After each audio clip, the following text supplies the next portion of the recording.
guys notice that your services, like your electric bill goes up, but you get more power outages now?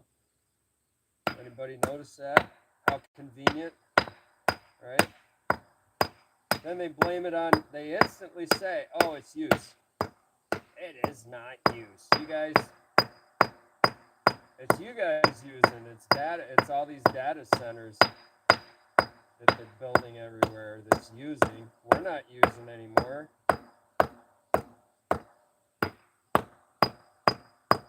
Consumers actually try to use less, I think, as stuff gets more expensive.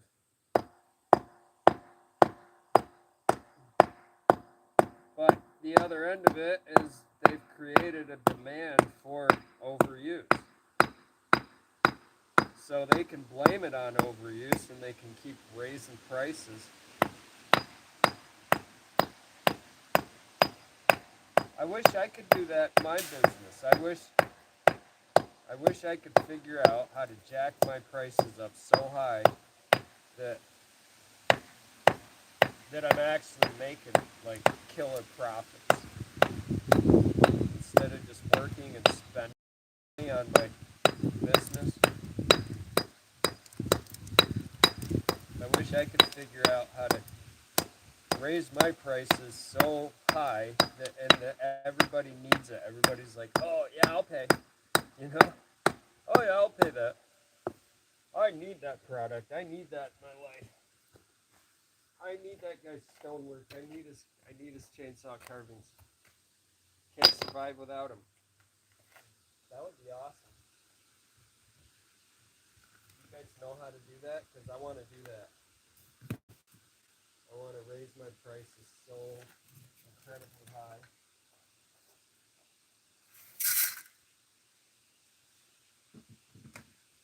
And I want to make millions without worrying about it. I want to make millions without feeling bad about it. I want to make millions without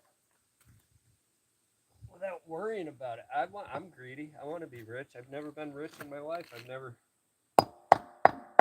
had more than I have earned. That's why I'm doing YouTube for 50 cents a month. Why I make YouTube videos to earn that extra 50 cents a month. You guys think if I was making a lot of money, I'd be wasting any time talking to you? If I was making a lot of money, I'd be working where I had to work, and then I'd be going off and playing and enjoying my life. I wouldn't be. I mean, maybe I'd make an adventure channel. Like, oh, here's my, camping trip, my mountain biking trip, my kayaking trip. I don't have any time to even do those activities, let alone make videos of it.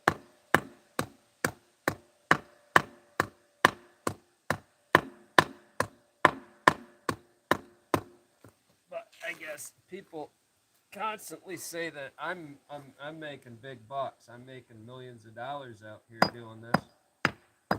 They all assume I am because they always come up to me in town and ask to borrow money.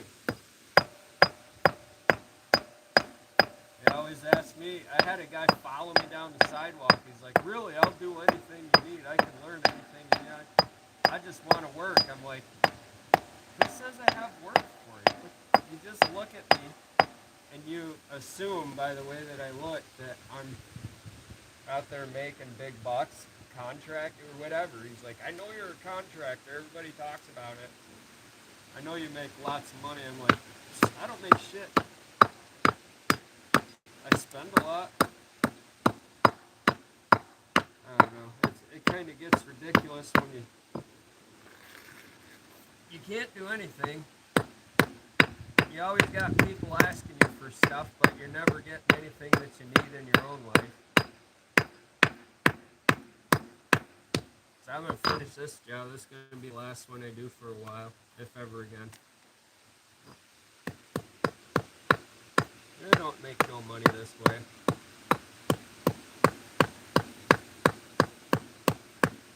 I've been here way too long. I got to get this sucker done.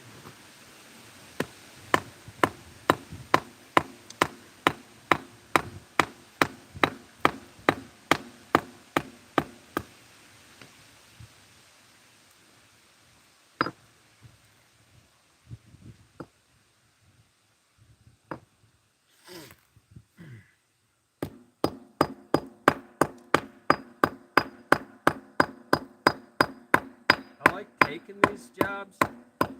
When they're small. When they're not going to magnify into a year later and you're still here. It's just like, oh man, I can't do anything for myself when you got customers constantly. I mean, if I'm not here, I'm going to another customer. Had to go an hour away yesterday for another customer.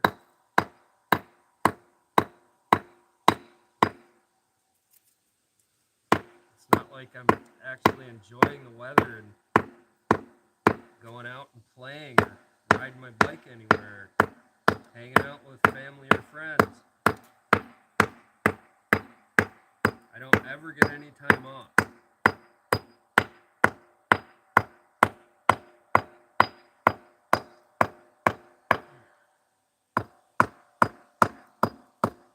If I get time off, it's somebody calling me to go do something for them that I don't really want to do, but because those are my only friends.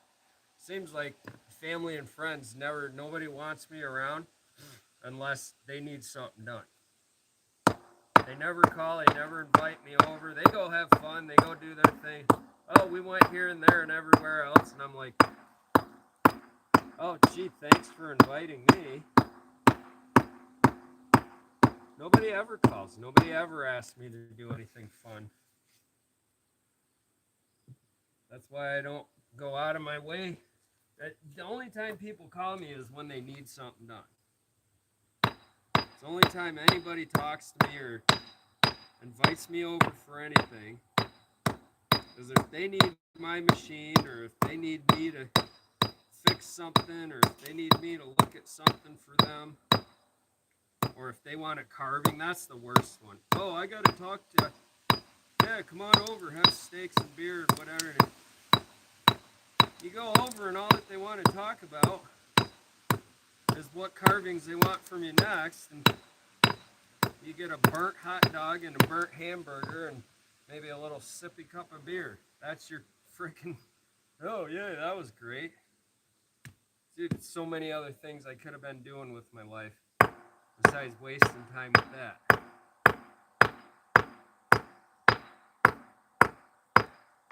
What's up, puppy? What you doing? What you doing? What you doing? What you doing? Yeah, but you know, it's like that whole where you're valued by others. It's not necessarily where you value yourself. I don't even know myself. I'm spending so much time. It's like I'm out working last night at, I don't know, 9 or 10 o'clock, somewhere around there. One of these friends calls. Oh, we need you. We need you tomorrow. For 2 hours. They need me to come in for 2 hours because their guy has something important. Well, he's your guy. Does he ever take care of me and my needs? No. You guys are asking me to take out of my time for what? $15 an hour? Dude, I haven't earned. Last time I helped them, I'm just going to stop even taking orders for the restaurant when I'm delivering. Because every time you go in there to take an order, she's like, oh, hey, give me your number. No, don't fucking call me. Like, don't fucking call me, dude. And then she goes and calls, and she's like, I need you for 2 hours tomorrow. Oh, my God, dude. It's such a pain in the ass. They're paying the same. I don't know. No, maybe not. Well, it's the equivalent of the same as 1990s pay. You know, it's like when I was 20-some years old, I think I was making $10 an hour working for them. And they're like, oh, that's good money. They're like, we pay all you guys so well. And it's like, yeah, what? You pay all us guys so well. Yeah, why do you think we quit, dude? Because we can't fucking afford to work for you. If I can't afford to work for you, I'm looking to exit as quickly as possible. Exit the gift shop. Exit through the gift shop. Was that the... Anybody see that movie with Mr. Brain Fart? What was his name there? The guy that...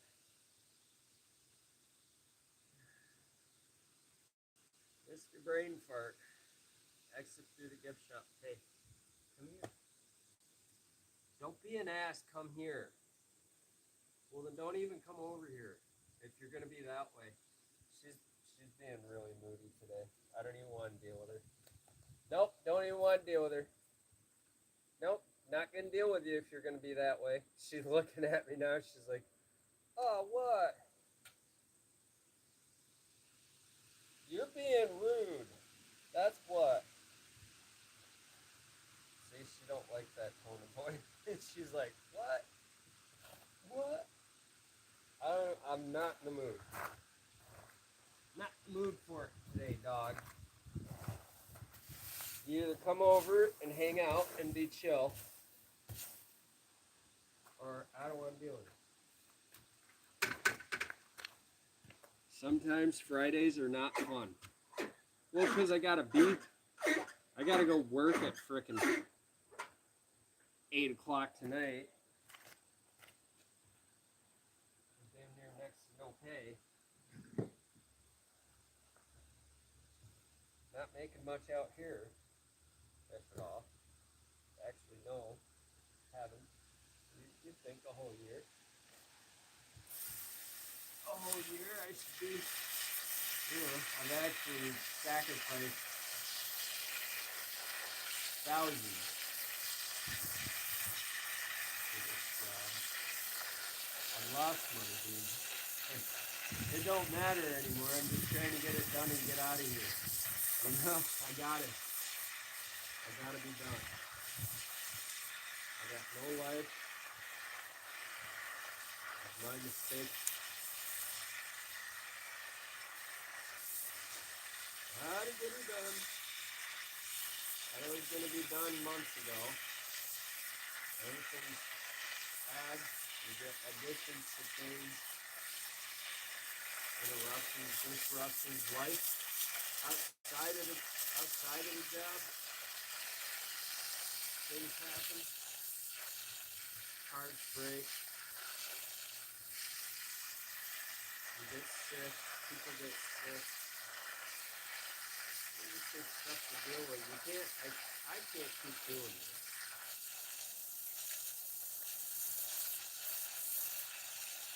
I just can't keep doing it. I don't know how people succeed at this. I've tried for years. How you succeed at it all on your own, you don't. You need other people working for you. You need other people working with you. And that's the one thing I can never seem to get on any job I've ever been on.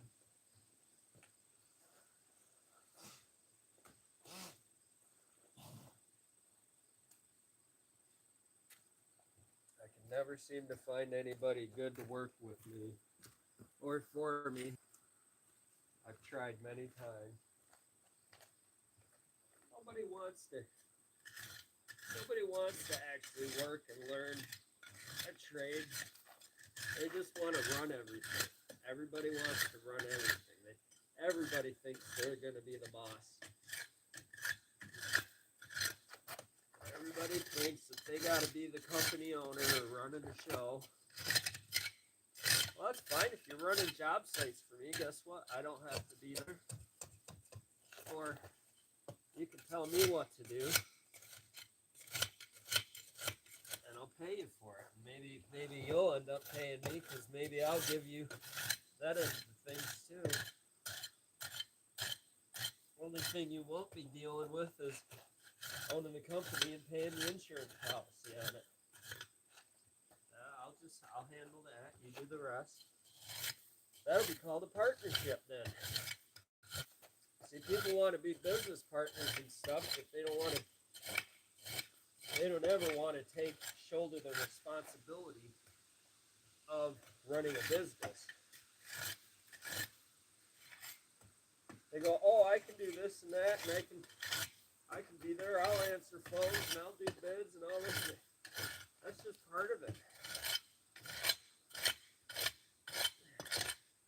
That's not owning the business.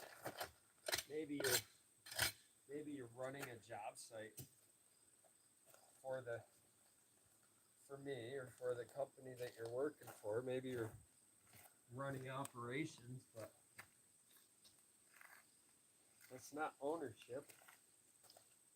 That's not actually running the business. That's just handling one thing.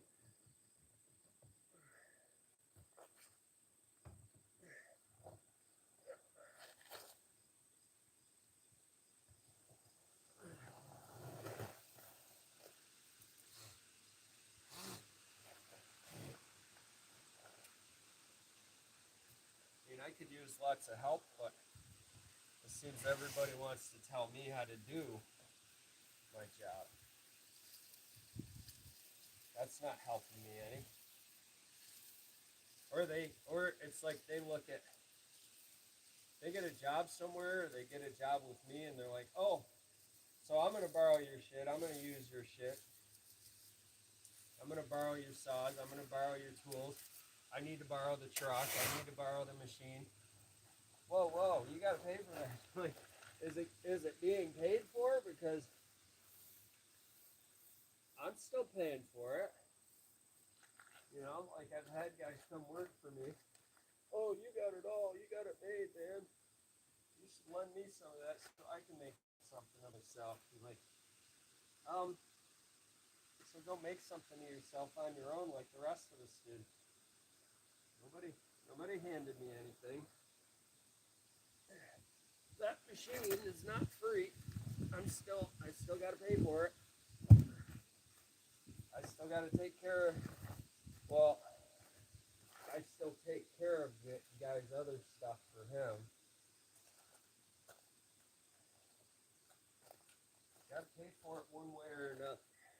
It's not free. It's never going to be free. It's on loan. I bought so much stuff off that guy. It's all his junk that he'll park it in the weeds. It could be perfectly good when he parks it there, but by the time I get to it, it's usually junk. It's usually been sitting out in the weather in the weeds, getting beat on by the sun and the wind and rain. And he'll sit there and go, oh, it's worth 10 grand. I'm like, no, it's not. But then he'll take something that's running, that's in good shape still, that works. He'll be like, that's not worth any. That's worth 5 grand. I'm like, you paid 16 for it. It still all works. Worth at least 12. If you're gonna sell it now instead of sitting. These guys sit and twiddle their thumbs on things and hemming and hawing about things and don't ever make a real good decision, but yet they got piles of junk everywhere. Like literally junk vehicles, junk trucks. He'll put thousands of dollars into a junk piece of machinery that just sits there. And he could have sold it when it was in good shape. If he wasn't going to use it's like the truck that sits at the barn. It's been sitting there for years. People keep coming by and wanting to buy it. It doesn't even run now. He took the batteries. See, he took the batteries away, never brought them back. Oh, I'm going to take these and charge them and get the truck together and get it going. And he never finishes a damn thing like this. And then he asked me to do it, but then I go to take the battery. Oh, I need that for my other truck. Okay. Well, where's the batteries? There was two of them on that truck. Where did they go? Oh, I donated them to the scrap at the county. They're like, why? They worked. I don't know. I just, after a while, you can't make it up anymore. You keep trying to help people. You keep trying to do good for them. I'm just taking what I'm taking while I can take it, and I'm moving on.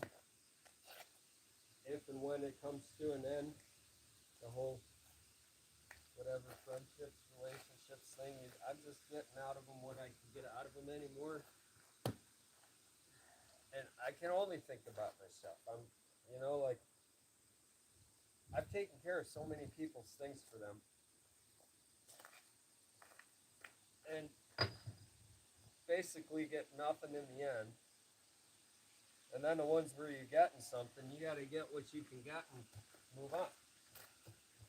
Because those people, they don't want anything from you besides your money and your time, your free time that you're giving them. That's basically the situation. Is that I'm paying rent to be there. I'm putting in a lot of volunteer time taking care of the place. I get used to the machine.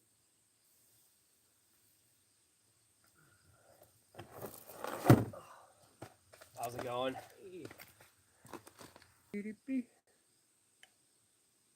So,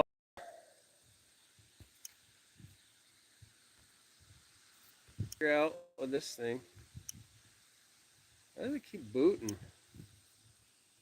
Okay.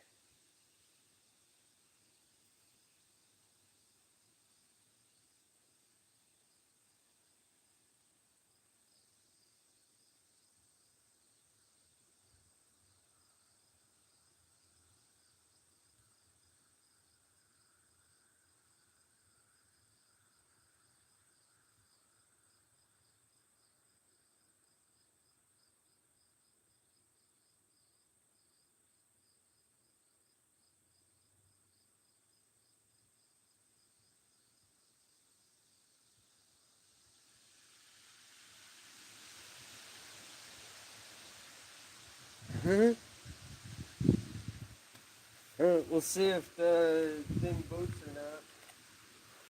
Yeah.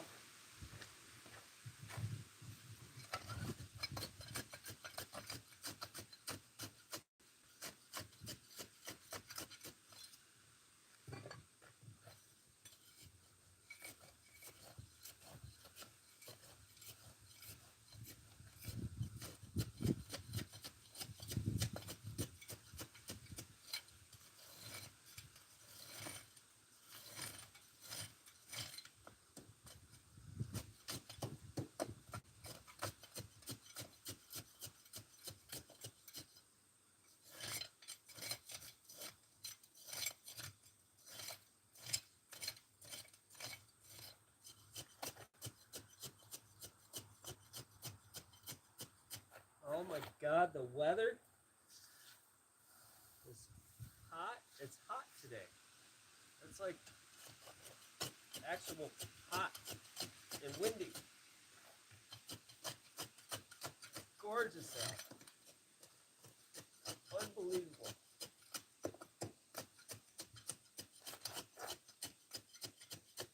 So we get the cool nights, and then we get the hot days. And it's been relatively on and off, like a good mix of like I heard people are getting. They're saying we're having drought conditions.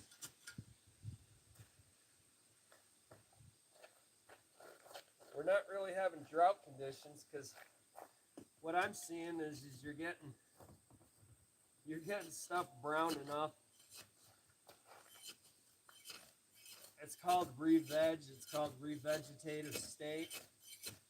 It's going to have, right now you're seeing the leaves on the trees change.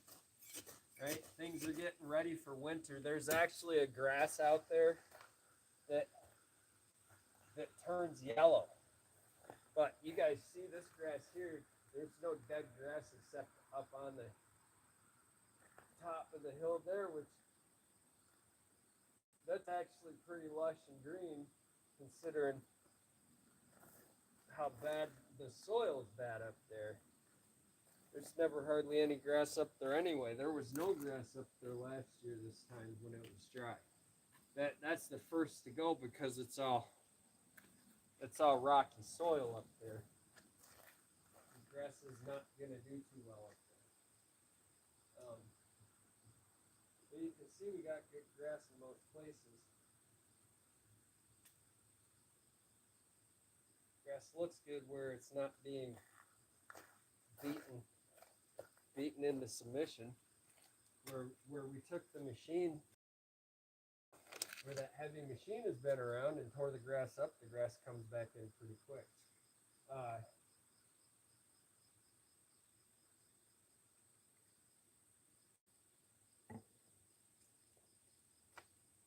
All trees and plants,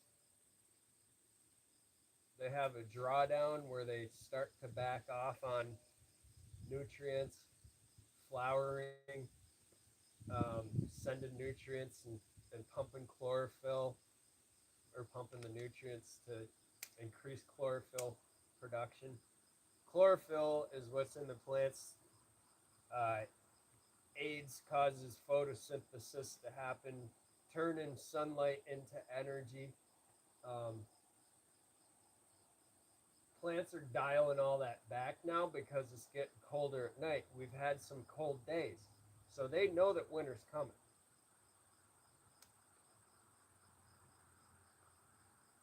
It's like an annual versus a perennial. Annuals usually flower in the fall.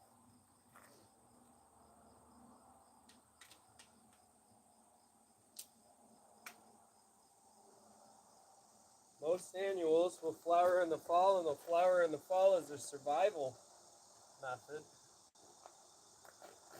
because they know that they're about ready to die, so what's the one thing they're going to do? Quickly. They're going to try to reproduce quickly to keep the bloodline going.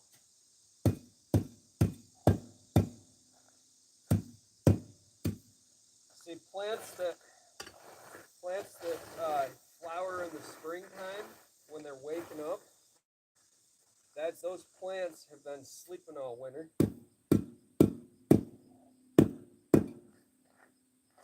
So there's different life cycles and different flowering and different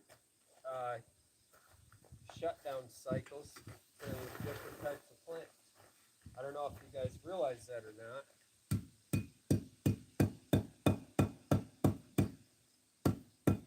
Don't know if you ever noticed, but like with mums is a fall time flower, but a mum is actually a perennial, isn't it?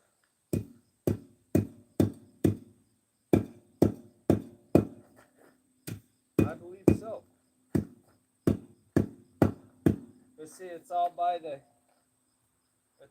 species of plant and whether it's even native to its environment that it's in, where it's doing that backwards flowering. What is it naturally? You know, it's fun to learn the history of that plant and learn like, oh, they used to flower in the spring, you know. They used to flower in the fall. And now they don't. Now they do the opposite.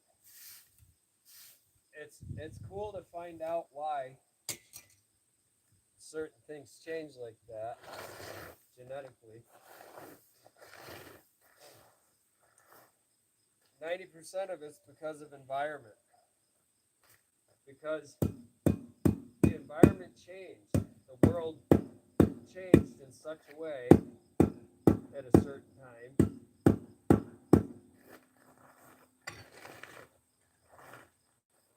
hard to say when or why, unless you could actually genetically trace it back. Like, oh, these used to flower, back in prehistoric times when there were dinosaurs.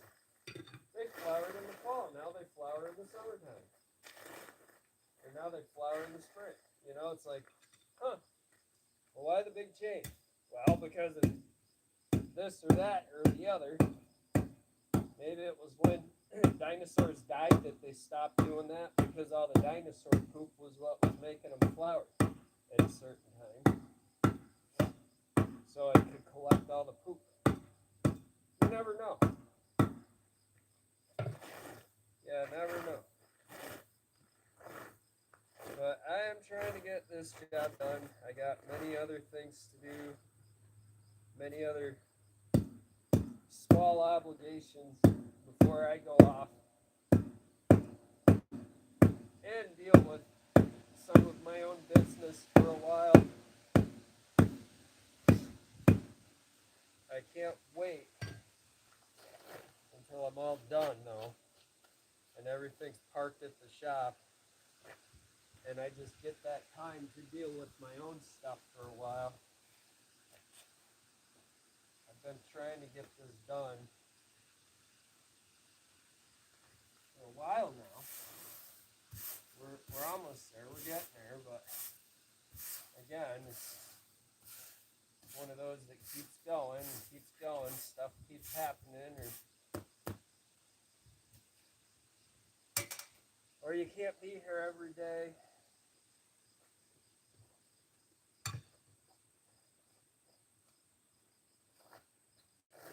See, that's not right here, but this is okay there. I'm just feeling with my feet at this point.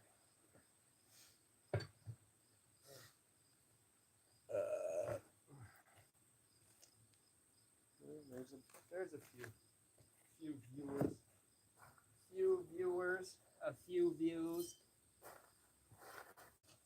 Yeah, absolutely gorgeous weather. I might go play this weekend. I don't really have any commitments or obligations other than just things that I got to get done at the shop to ever try to get the shop open as a gift shop someday, or try to have a big yard sale, big barn sale, and get rid of stuff. I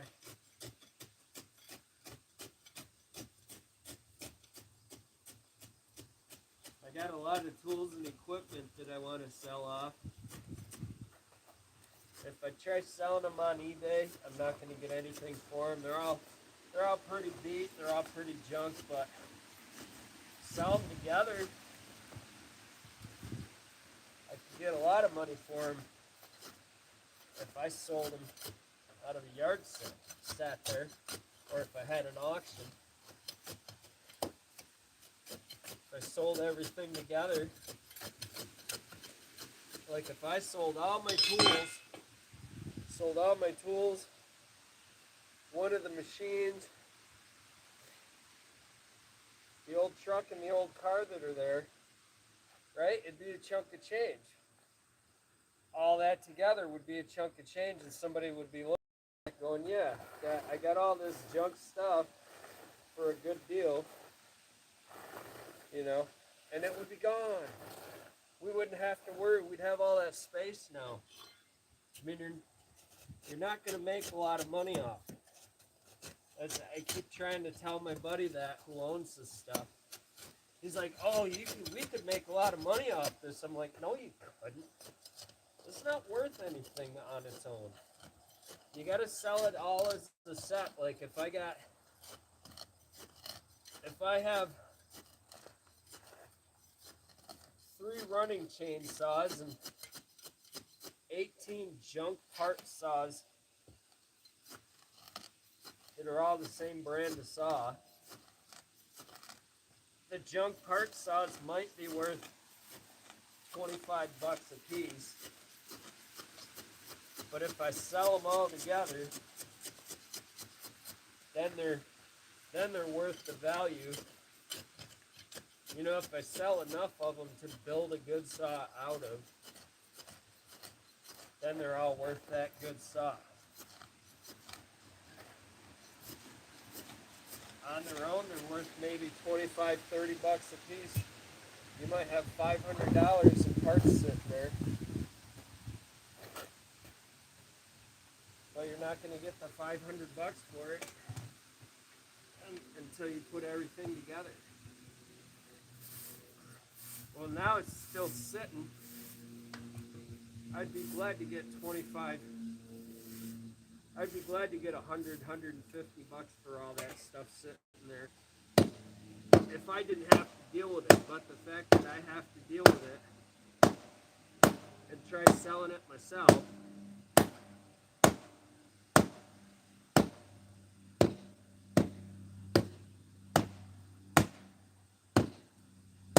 means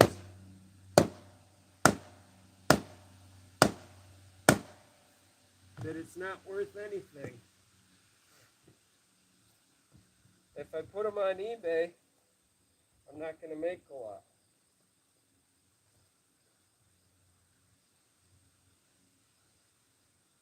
If I try putting them Marketplace, you won't make nothing off Marketplace. I don't care what anybody says Marketplace. Marketplace is only a place to go if I'm looking for something that I can't find anywhere else. It's where I buy a lot of masonry stuff off the Marketplace, but only if I can't find it anywhere else, and you're gonna pay. So these guys off Marketplace, they think something used. It's like they take a used welder, a used Harbor Freight welder that's only worth $100. They're gonna put it on Marketplace for 120 bucks. A welder that's only worth 100. So, you know, we've got this messed up priorities on economies here, but hey, if people are gonna pay it, guess what? It don't matter anymore. If they're gonna pay it, I'll take it. I don't even care anymore. You know, you got to get to that point where you don't really have the conscience about. You can't feel bad if people are going to pay the money for something. Just take the money. Because you got to look at it too. If you're selling stuff, that's because you don't have any money. That's because you need money. Because like you wouldn't be selling stuff if you were rich, right? If I were rich, I wouldn't worry about selling stuff. I wouldn't have stuff to sell. People don't sell stuff because they're rich. People sell stuff because they want to trade for what they want. They sell because they don't have the money for what they want or need. Even people who do have money, they still buy, sell, and trade jet skis and boats and four-wheelers, and that's their way of having it. That's it. That's really the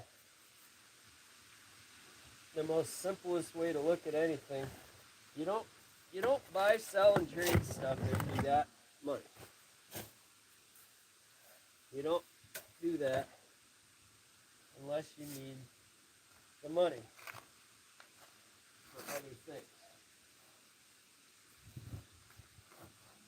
And I'm not saying that's a bad thing. I'm just saying the truth is the truth. It doesn't matter how much you look like you have. You can look like you have a lot and you're really rich, but if you got to sell stuff, I mean, if you're selling stuff because, say, you take old cars and you're smashing the car, but you're like, oh, I know that fender, I know that people are looking for these lights or these fenders for their collector cars. Well, the rest of this car is junk.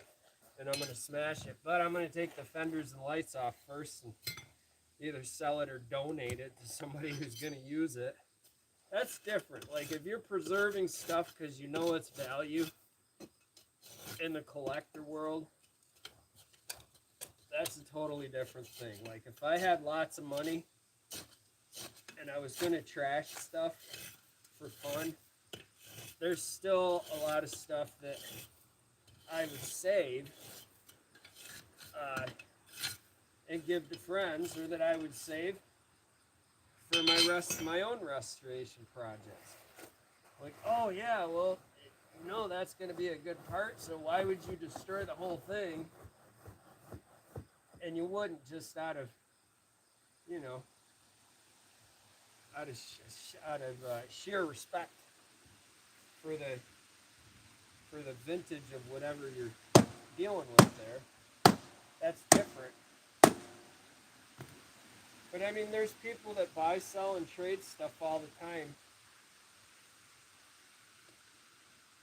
And a lot of people have the impression that those people have lots of money. Those people don't have lots of money. Not considering for their expenses. You can have nice things, you can have lots of nice things, but it doesn't mean that you have any money. It just means that you put your time and your value into different things than most people do. It's like people with those shoes, like people who have no money are spending thousands of dollars on Nike sneakers.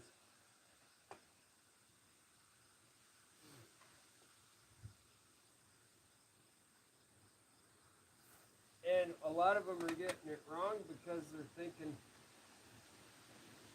because they bought $1,000 pair of Nikes, now they're a superstar and they're rich. I would never wear $1,000 pair of Nikes. You know, it's like a coffee machine I bought once. It was worth a lot of money. The last thing I wanted to do was use it because I wanted to sell it and get the money. I saw how much it was worth and how much people were offering for the thing when they saw that I had it. A freaking coffee machine. I was like, hey, I know they can be pretty high dollar, pretty high quality things. You know, a lot of people like their coffee, and they want it made from a real expensive coffee machine. Better that way. But I didn't. I wanted to keep it just to feel rich, but then I was like, what? I don't get to have things like this. I don't ever get to have things like this in my life. It's a nice collectible, but geez, if it's worth that much, I can't be sitting here working my 9 to 5 or whatever I was doing at the time. That was more than I was making in a week when that happened. At that time, nobody was making 1,000 or 2,000 in a week. Not working a normal job. Not even as a contractor, it was hard to make that much back then unless you're in the big business. But I've never been in the bigger end of the business, making a lot of money on this stuff. That's where I just say, well, I'm pretty good at what I do, but there's a time where you gotta weigh the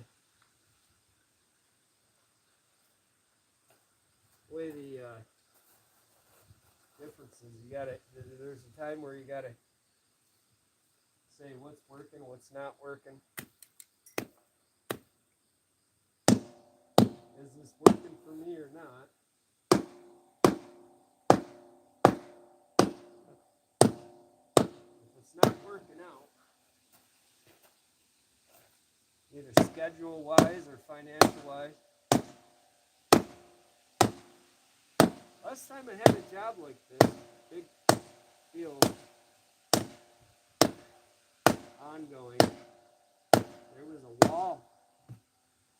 wall job I was on for a year, just over a year. Well, I had a job at the time. I don't think I had a job when I took that. Did, but and that was the thing, is I was independent when I took the bid, and then I went back to work for a company, and it was a real, it's like every day having to go from work to that stone job. It just became one of those things where it was like, man, come on, like, gotta get this done, gotta get my life back. I have no life. That's kind of how I'm feeling here, because I'm coming up here all the time, trying to get it done. Seems like there's always a reason. Either the stones are all funky. This stone, I should chisel this down, even though I don't want to get into all that, but I can do it out here. With this one, probably going to be the best answer. Maybe lift this one a little bit, because it's low here and it's high here, and then it goes back down. But where it's running to, that all looks great. Well, let's see, tonight would have been a fun night to go to the dirt car races, which I was thinking last night before my friends, quote unquote friends, called me. Said, oh, we need help in the restaurant. Can you come in tomorrow? Oh, great. Well, I should have just said, well, no, I've got a date. I'm going to be out. Oh, just for a couple hours. No, dude, out means out. Like, I need a night off. I need a night off from you. I need a night off from me. I need a night off from everything. Just go out, have fun. Never do.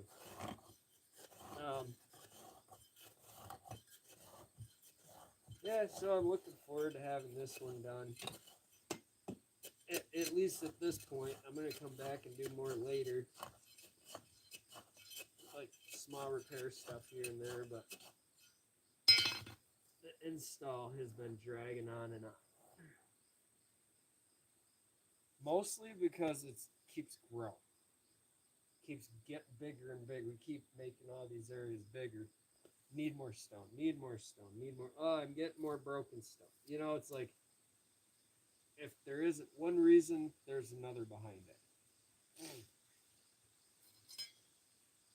Right now, this one's giving me problems with the stone, right, flaking off. See how easy that came off. Now I got this here that I'm working against. I'm trying to work to this height here, but now we have a completely uneven stone that needs to be chipped down, that I didn't think needed it when I was looking at it before, but it's going to need it now, definitely, for sure. So we got to make this stone higher than normal. Higher than it needs to be. Higher than a hippie in a helicopter. Higher than a kite. We still got to bring it up quite a bit. There. I think they're about there.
We're high now, so that should go down nicely.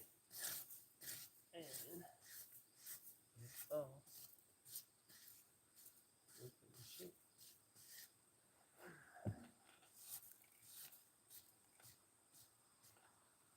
where's all the haters? He's not doing it right. You're doing it wrong. Where are those guys that usually shows up about now? I don't see him here. He's not doing it right. I know he's doing it wrong. I saw a video on this.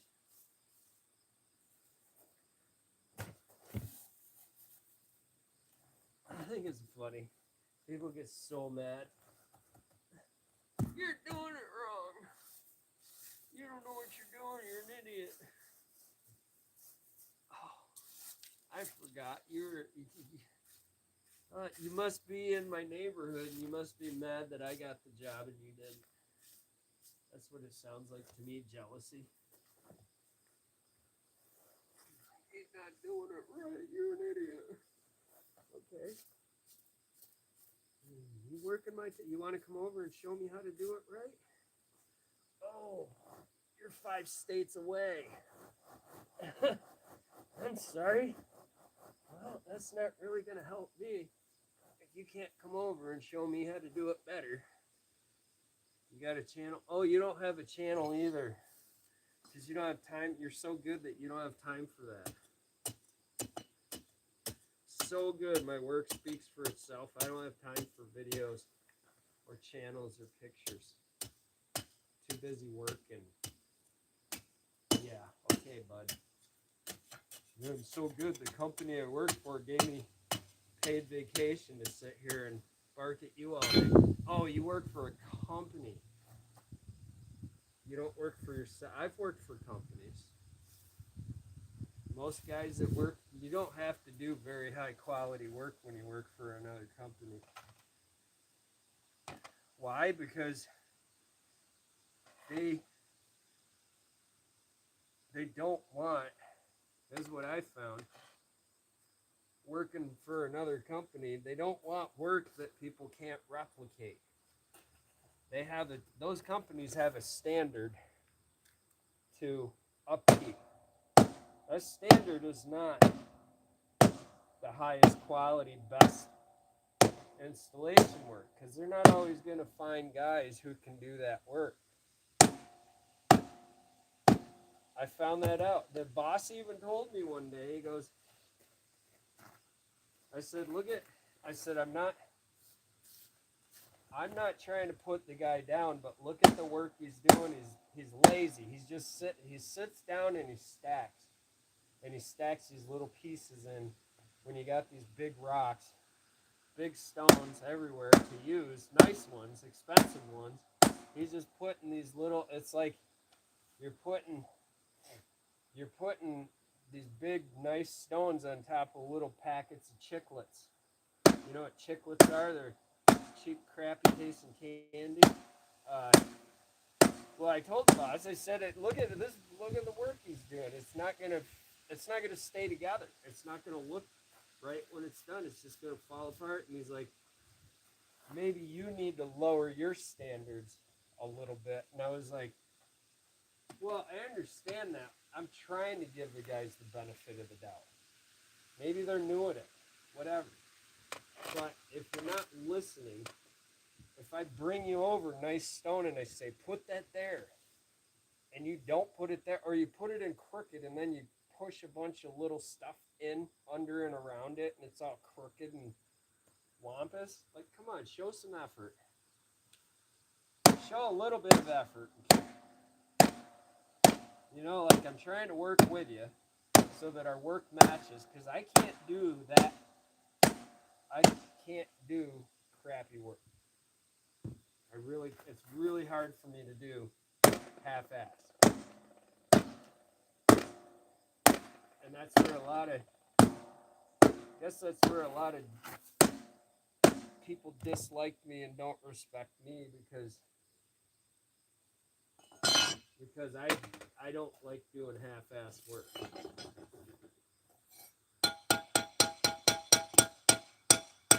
If the stone's bad, I don't want to leave it.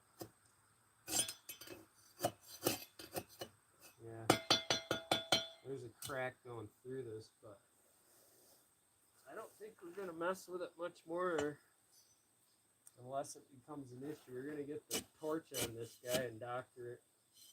Fit her into place because it's on the end anyway. It's not a critical stone.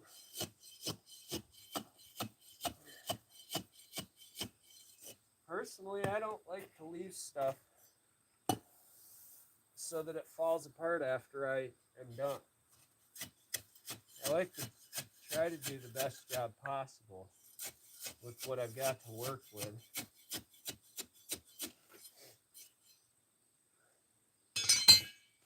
It's like I tell the customers all the time, I didn't grow the stones, I didn't grow the tree. Got to work with what you're given to work with. That's why it's natural material.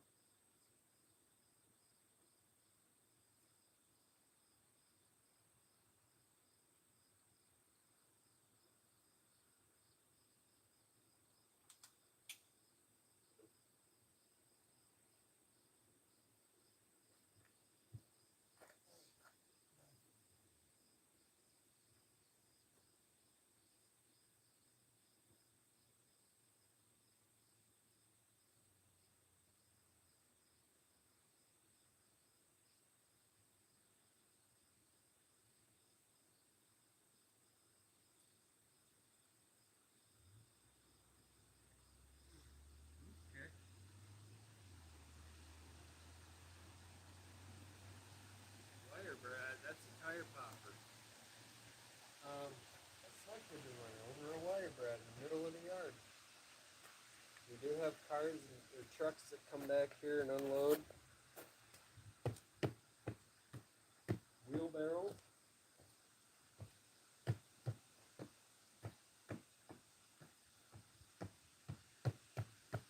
We still get some weird hollowy sounds here and there, but we're slowly getting rid of them. What did they say?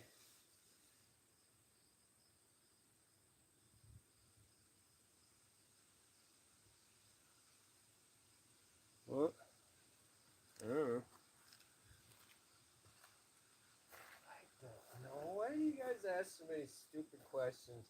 Is that all you do? Are you expert questioners? You sit around and just ask dumb questions all day? Yes, and I do think they're dumb because you're purposely saying dumb things because you think you're cool. Oh, you think you're being cool. I'm going to go on somebody's YouTube who I've never met in my life and say really dumbass shit to them.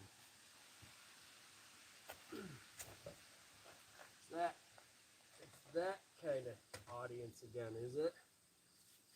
It's always this time of year. Why do all the jerks and idiots come out after school starts back up? Are you guys sitting in class? Oh, what's with, oh no, I'm going to say something. Oh my God, you said what? Right, well, all the idiot kids sitting in the lunchroom. Is that what it is? These parents who let their kids have a phone in school. That's why they're taking phones away from you idiots.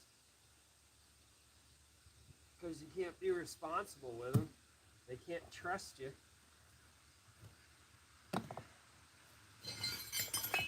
Your parents, their jobs is just as bad. Your mom works at Best Buy or your whatever.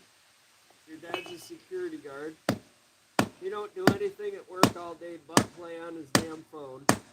He plays the freaking Plinka-Plunky game. But then he's a gangster, right? He goes out and, yeah.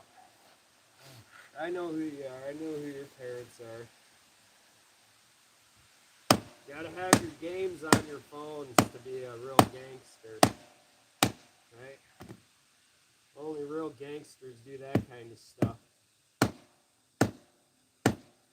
Only real gangsters play Candy Crush. You ain't a gangster if you ain't playing Candy Crush. You're a thug. I'm a real thug. I play Candy Crush. Yeah. While I'm waiting for my shipment to arrive here, See, they gotta have the guy in freaking GTA playing Candy Crush while he's waiting for his hit to show up.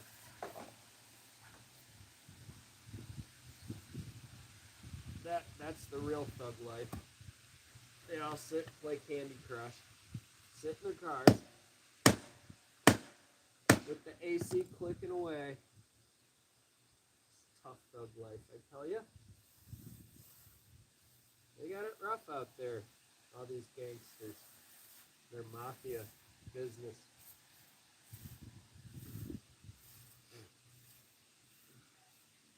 It's a tough world there when you got to sit in the car and the AC clicking away, playing Candy Crush,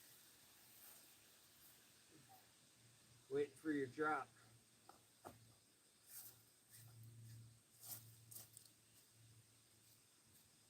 That's what it's come down to now, I guess. That's how the business runs now.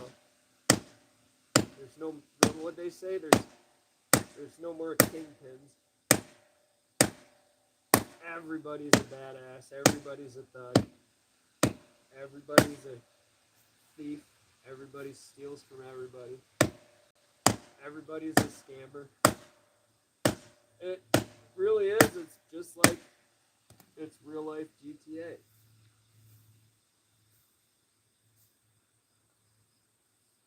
GTA is how it is. Life copies computer.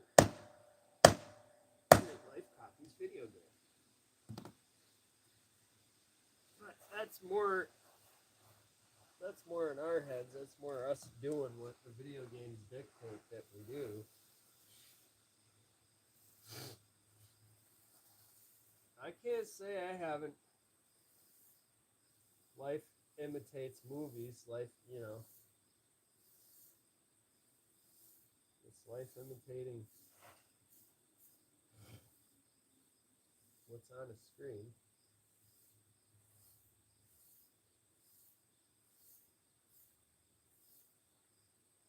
I can't say it's a bad thing. Can't say it's a good thing. But when it's a reality and people want to ignore that reality, that's where the problems begin.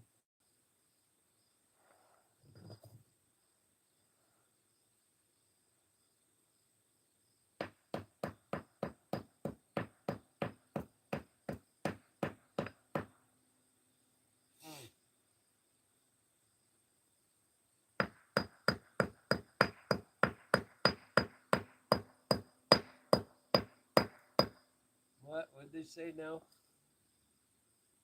Can you guys read that? Read it back to me. I can't see that from over here.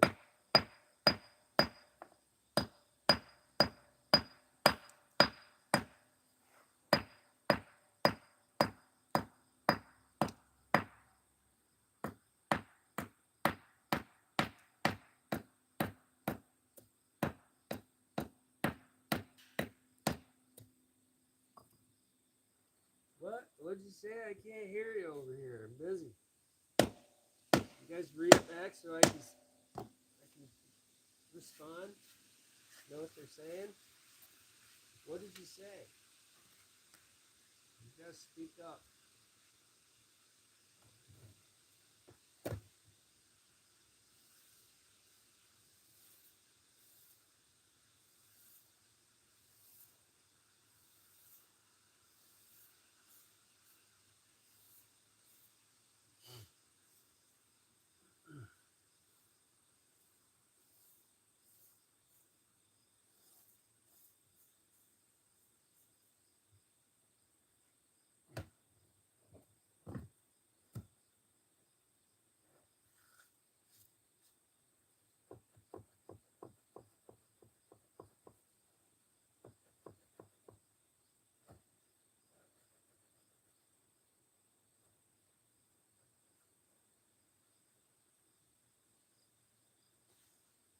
What?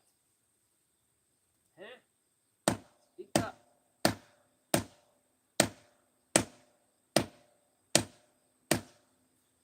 Speak up, piggy. What's that guy say about the corn thing? What's he saying over there? I can't even understand. These kids, they mumble when they talk, and it sounds like they're saying a different alphabet, trying to speak some other language, but they got Tourette's and they can't even figure out. They're being told 10 different things in their little spastic mind. Every time you open your mouth,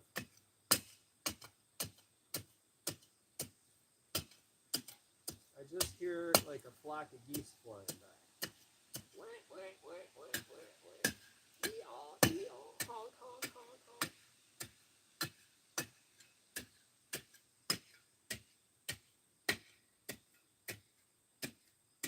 Every time you say something, it's funny too that you're using your fat little fingers to say mean things. It's like your way of virtually poking and prodding at people because you're annoyed in your stupid life. I'm sorry you got Tourette's. That's nothing to joke about. I'm sorry that you blurt out rude things in public to people because you can't ever say anything nice about anybody because you worry about what other people think about you all the time.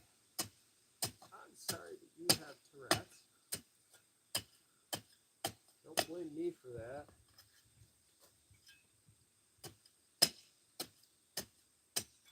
But we've become that kind of world where we gotta blame everybody for everything that isn't their fault. It's your fault I'm like this, because I came here on your channel when you were making a video and I started insulting you. You're not supposed to respond to what I say. You're just supposed to take it. Oh, like the teacher in the classroom that you treat so well? I see. So if we ignore you, we're doing bad things. If we say anything back, we're doing bad things. I think your generation is just broken because it wants to be broken, not because there's anything actually wrong with you, but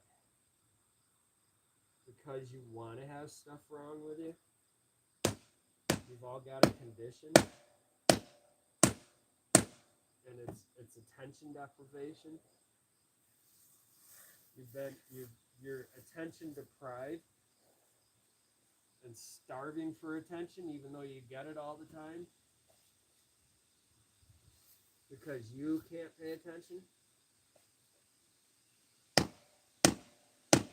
It's not attention deficit, it's attention deprivation. You're deprived of the attention that you seek. So you need to create problems around yourself to get more attention to yourself.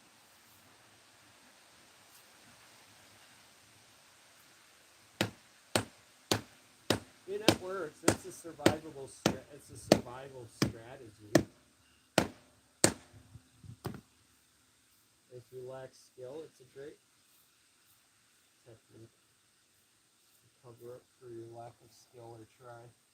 If you don't ever like to try for anything, that's the way to do it. It's great if you don't like to work at anything.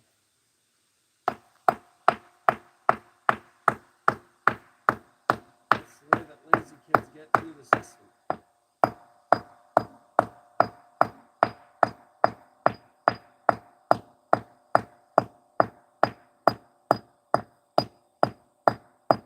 I know that because I was a lazy kid. I blamed everybody and everything for all my problems. Well, I didn't at first, but then I learned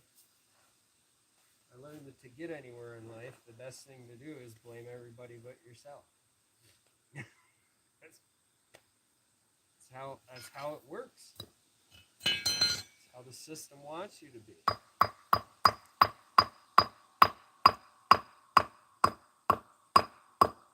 They want you to get in trouble. They want you to give them lots of money. And then be on your knees. Oh, it wasn't my fault. I was a beggar as a child. Society likes problem children.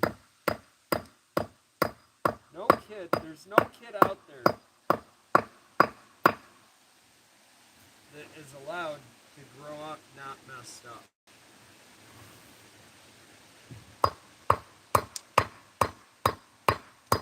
Gotta have issues. Since the 90s, every kid has to have some issues.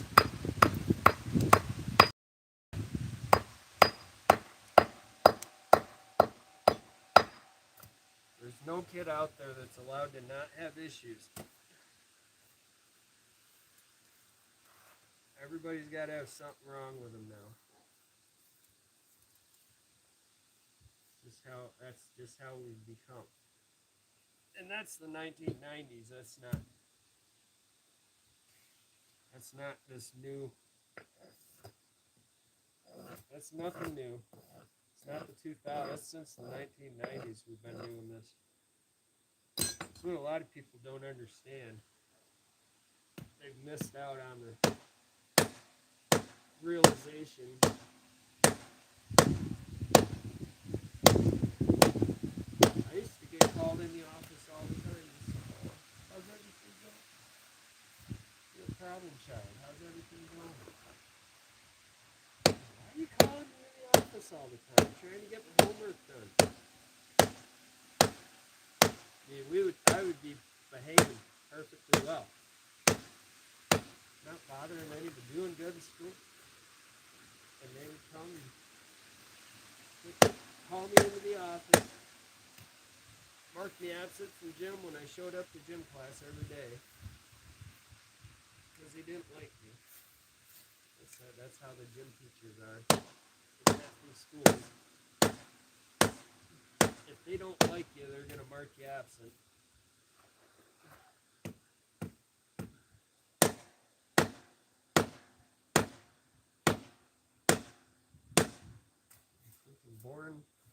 Born with conditions. No kid can be good anymore. You can't just grow up and be a good kid anymore. They don't let you do that. They didn't let us do that in the 90s.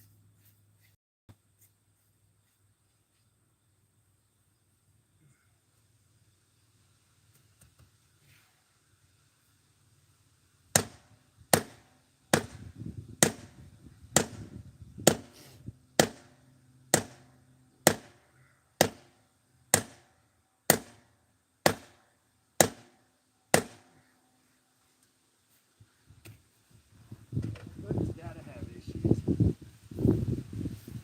You can't not have issues.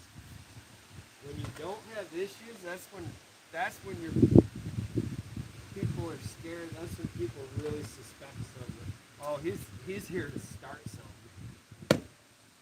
He don't have issues. He's not showing some issues. There's something wrong with this dude's here.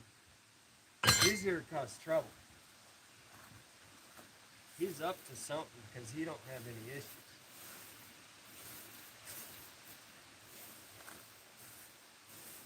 Right? If you don't got issues, then you got everybody worried and scared of you. Then they're going to talk behind your back. And they're going to watch your every move all the time. Then they're going to go, oh, it's always the quiet ones. I think it's the ones who are always paranoid. Watching what everybody else is doing and never mind their own damn business. That's the ones you got to worry about.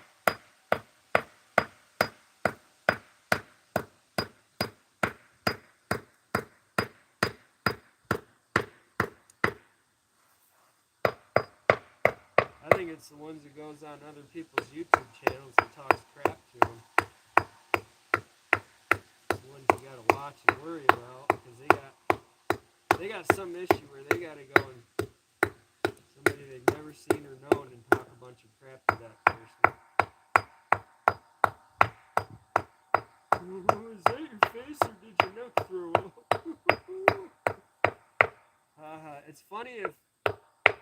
It's funny if you're that way with your friends, that's fine. But people don't know you and they don't really care that you're trying to be funny. They don't. I mean, I'm nice to people and people still look at me funny for being nice to me.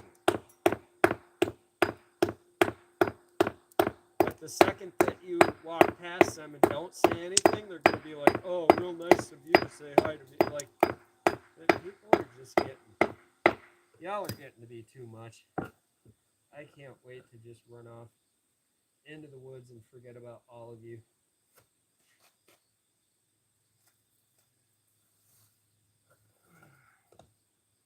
But unfortunately, right now I have to work around people and with people all the time, and the last thing I want to be around every day is people.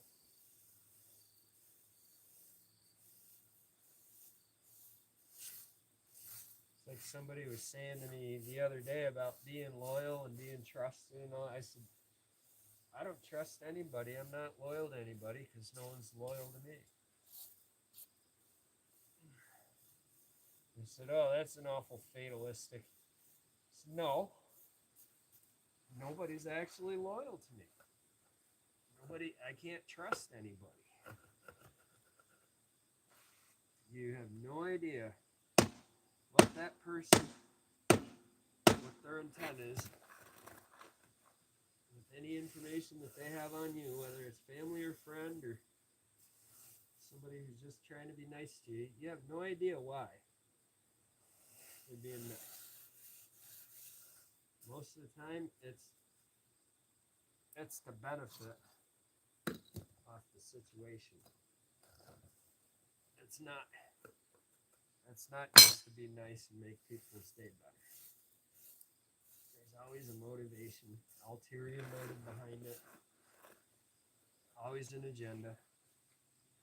We all have it. It's called commodity. Social commoditization.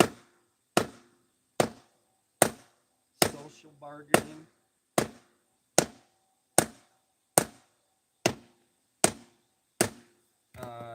Transactional relationships. We all do it. We all have them. It's just a matter of how much of your time and investment, how much of it you want to be transactional. Me personally, sometimes that's the only thing I want from people or with people. It's transactional. Because I own a business. The only way that you make money owning a business is if you're doing transactional things. Selling, buying, trade. It's all transactional. If we talk, it's because I'm getting information or we are negotiating a deal. Other than that, we don't like to talk, which is fine by me. Transactional only. Sometimes is a good rule. That's how my YouTube is. I'm only transactional with you guys. I would not give you guys any time in my life. And I'm being honest. If it didn't have to do with getting paid, I wouldn't. Oh, I cracked that one. I knew I would. It was thin. But we're going to move on. We're going to keep setting. It's where it's got to be. There. Now we know it's cracked. We'll replace it. It's a thin stone anyway. I really would not give you guys my time if there wasn't some transactional properties behind it. There's no other reason for me to be letting you into my private life, into my jobs, my my personal time, my business time, whatever. You're not, unless you know, unless there's some money involved. There's no other reason to have you around. You're not really benefiting me by hanging out here, insulting me and calling me names and saying dumb things that nobody will even read. It's the only reason I bring you guys along, because there's money involved. I might make some someday off it, might not. I don't know. Till then, because I'm broke, I don't have any choice, do I? I need to keep trying. I need to keep trying to squeeze out every dollar out of everything extra I can. A little extra here or there. I return all my returnables. I save my returnables, my 5-cent deposits add up. But you gotta have a whole barn full of them to make it worth your time to turn them in, right? Well, YouTube's kind of the same thing. It's like I got a whole barn full of information and videos and live feeds and shorts and edits and footage. Barns and barns full. And you keep putting it all together, and you keep putting it back in little by little. It's like those deposit soda bottle deposits that you get returnables on. They charge you 5 cents. You drink the soda, then you bring back the empty container, and you get 5 cents back. That's basically what being on YouTube is like. It's the same thing. You're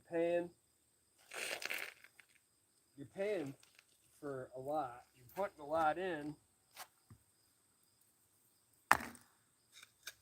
Putting a lot of time and money into everything, making videos and content and cameras and equipment and batteries, and you're putting a lot of time into lugging all that stuff around and doing live feeds and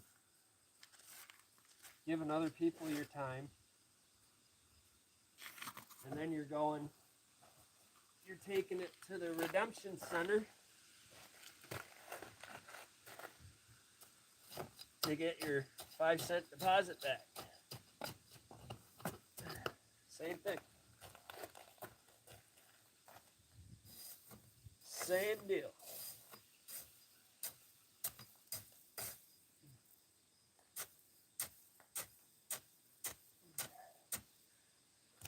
And that's the thing, is I'm still poor enough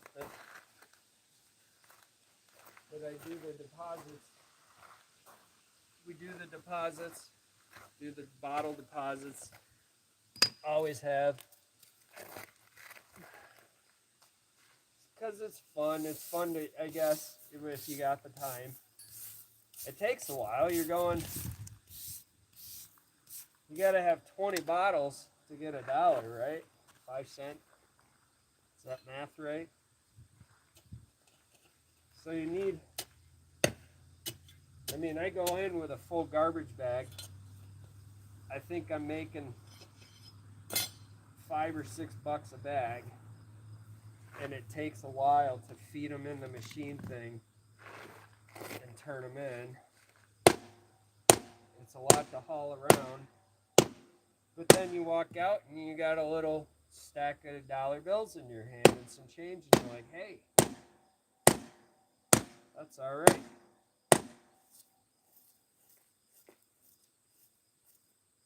The other day I think I did like $30. I took $30 in returnables back. And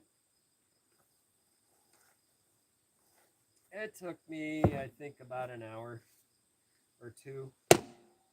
I think it took 2 hours. I think it leveled out. I was like, okay, so this is basically like $15 an hour. No matter how, no matter how I slice it or dice it, no matter how you pour it out, it always comes out about the same. I mean, if it were $20 an hour, I would have sat there and gone, "Whoa!" Like, like I would have looked at that and said, "Well, that's good money, dude. At $20 an hour, bottles and cans. I'm gonna just stop doing everything and go bottles and cans, right? $15 an hour is it's good to get back that kind of money. It's not good to go earn that kind of money. It's not good to go and give your time for that kind of money. That's no kind of money. It's great as a little side thing, like, oh, I had a yard sale and I averaged from, well, you can't really hourly at a yard sale. You're going to buy the items. Like if I sold $100 in a day of stuff, then it was a decent yard sale. If I was doing a craft sale and paying $25, $50, well, I guess for $100, 25 for a full day, $75. That's not great, but it's not horrible. That's survivable. That's like, okay, I might do this again type of deal.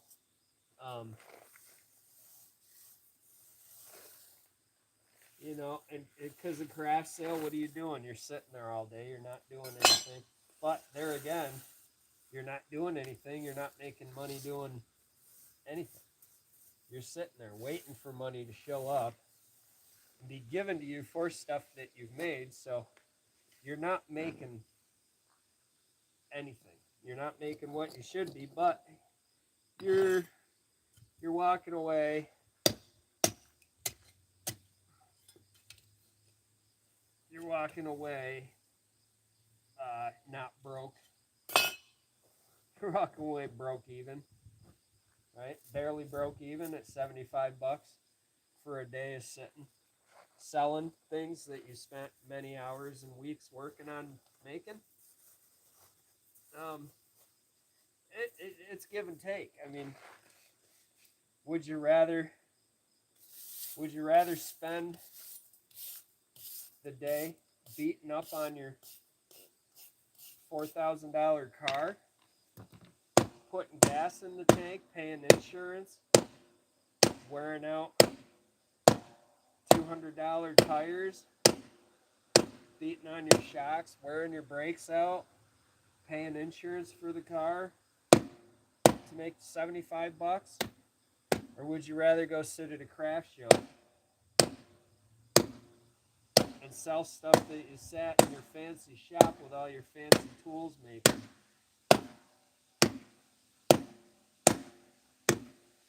and only get $75? I mean, I would rather sit in the car personally because that's easy. The only thing, the car thing, it's expensive, but it's not hard work. It's never hard work to sit in a car and drive food deliveries around. That's why so many people do it. That's why it became recently so popular. I mean, it's a tough job. Don't get me wrong. You're sitting there to make any significant money at it. Sometimes you're sitting there in the car for 10 or 12-hour grind. Yeah, that's actual hard work. Then you're tired. Then you're spent. Then you're wore out. If you're going from 9:30 at night until 2 or 3 in the morning, you're working hard. But the work itself is not hard. The job itself is not hard. It just tends to be difficult because of the companies that you work for. They make your job difficult, or the customers can make your job difficult. It's a stupid job where you got to follow an app. You're following a thing on an app that's telling you where to go and what to do next, and you're just following it around as it dictates what you do. So the job itself is not hard or difficult, nor should it be. But the companies and the customers will make it, they will make you run around the building 4 times trying to find them because they don't know how to communicate. The company will make you drive past the customer's house 8 times with the same order, and you'll get 16 messages while you're in the middle of driving and turning around and there's traffic and people are flying by and not giving you any room yourself. You know, like it's more the chaos factor that you put up with than anything in delivering. If you can handle that, it's just more of a stupid stress. Like, delivery is an easy job. It doesn't need to be stressful. It's a tough enough. I mean, when I say it's an easy job, but it's tough. It's tough because you're running around. You're dealing with a lot. You're in and out of the car all the time.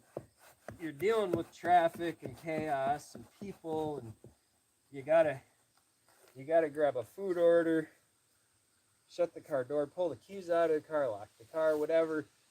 You got food order, a phone, you got drinks in your hand, you got messages popping up on the phone, you got this or that, you got to constantly look at the phone.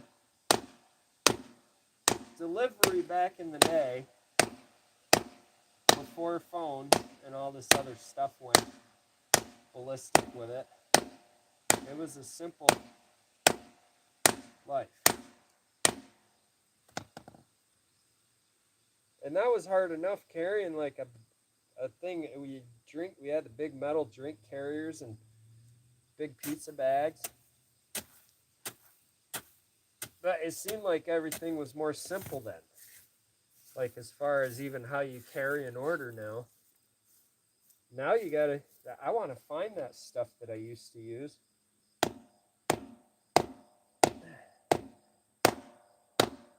Because it used to be so simple. And it was enough of a pain. You had to run it up to the door. You had to have the receipt in your hand. You had to collect the money. You had to count the money out and this or that or whatever. Most of the time the customer would be, boom, there's a 20. I owe you 18 bucks. Keep the change. There's your tip. Okay, bye. Thank you. I got a tip. Wasn't great tip money, but it was tip money.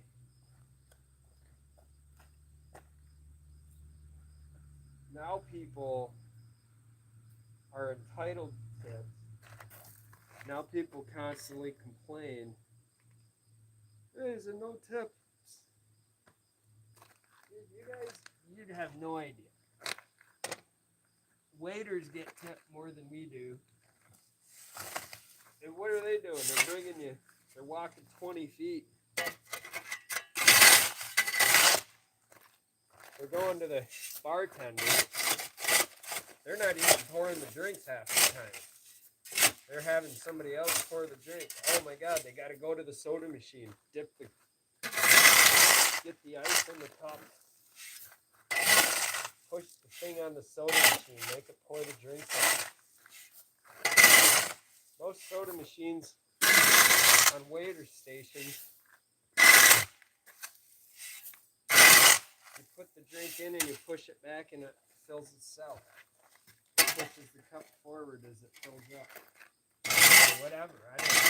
They stop. They don't overfill. They're made for that size cup.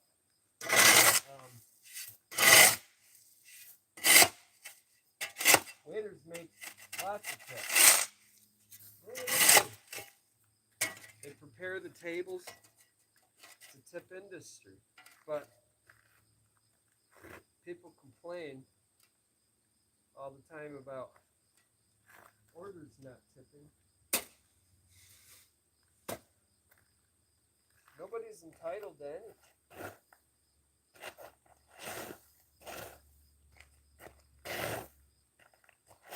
But they say, like, no tip, no trip. Okay. No tip, no trip. So, when you go in, same thing. When you come in to order food for yourself and you're in the middle of a delivery,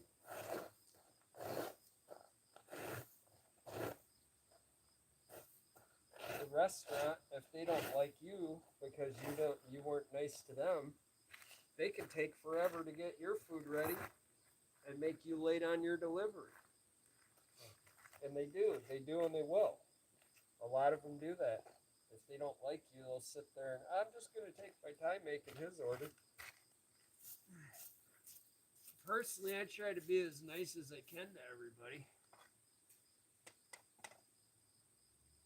so that they're not making me late on my deliveries.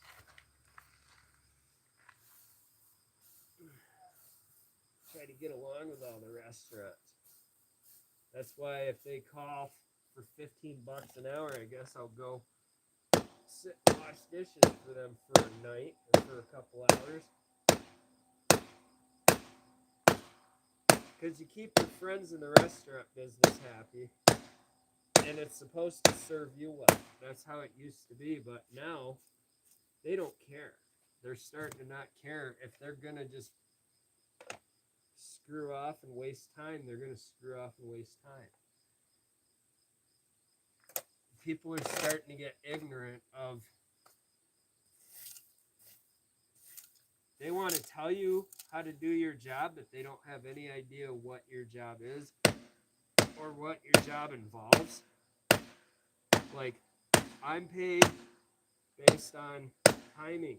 If you take a long time to cook my order, whether it's for me or the customer, I'm rated on that, and I'm paid based on that rating.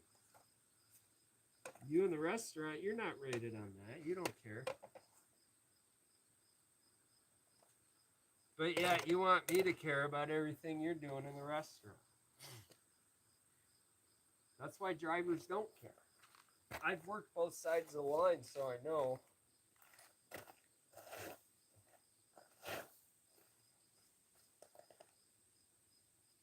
I might work this section first and then get down to here. I'm getting close to the end of this.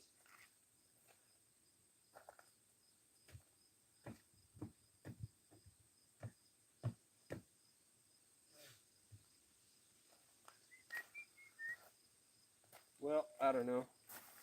I've just been here yammering on.